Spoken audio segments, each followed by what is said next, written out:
আটলান্টায় রোমাঞ্চের চরম শিখর ছুঁয়ে আরো একবার বিশ্বমঞ্চের ফাইনালে টিকিট কাটলো আর্জেন্টিনা। পিছিয়ে থেকেও শেষ মুহূর্তের অবিশ্বাস্য প্রত্যাবর্তনে জয় ছিনিয়ে নিয়েছে বর্তমান বিশ্ব চ্যাম্পিয়নরা। মাত্র 7 মিনিটের ঝড়ে ম্যাচ নিজেদের করে নেয় লিওনেল স্কালোনির শিষ্যরা।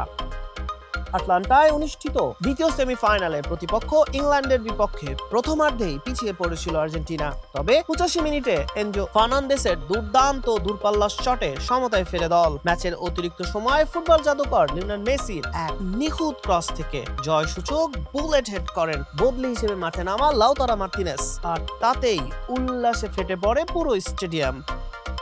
এই অবিশ্বাস্য জয়ের মধ্যে দিয়ে 2022 কাতার বিশ্বকাপের পর টানা দ্বিতীয়বারের মতো বিশ্বকাপের ফাইনালে ওঠার গৌরব অর্জন করলো আর্জেন্টিনা। ফুটবল ইতিহাসে এই কীর্তি এর আগে গড়েছিল কেবল ইতালি, ব্রাজিল এবং ফ্রান্স। এবার সেই অভিজাত তালিকায় নতুন করে যুক্ত হলো আর্জেন্টিনা। নিজেদের ইতিহাসে দ্বিতীয়বারের মতো এই কীর্তি করে চিরপ্রতিদ্বন্দ্বী ব্রাজিলের এক অনন্য রেকর্ডে ভাগ বসালো আলবিসেলেস্তেরা। ব্রাজিলই একমাত্র দল হিসেবে এর আগে দুই ভিন্ন সময়ে বিশ্বজয়ের পরের বিশ্বকাপেও ফাইনালে উঠেছিল। এবার সেই বিরল রেকর্ডের অংশীদার হলো স্কালোনির দল।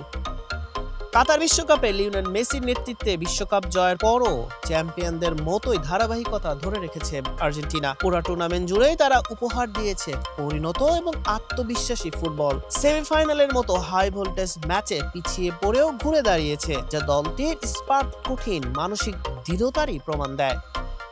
1962 সালে ব্রাজিলের পর দীর্ঘ সময় আর কোনো দল ব্যাক টু ব্যাক বিশ্বকাপের শিরোপা ধরে রাখতে পারেনি। ফাইনালে জিততে পারলে টানা 2 বিশ্বকাপ জয়ের সেই মহাকীর্তি স্পর্শ করবে মেসিরা কি পারবেন ব্রাজিলের 64 বছর আগের সেই বিরল রেকর্ড স্পর্শ করতে? হাসান শাহরিয়ার, মানব কণ্ঠ।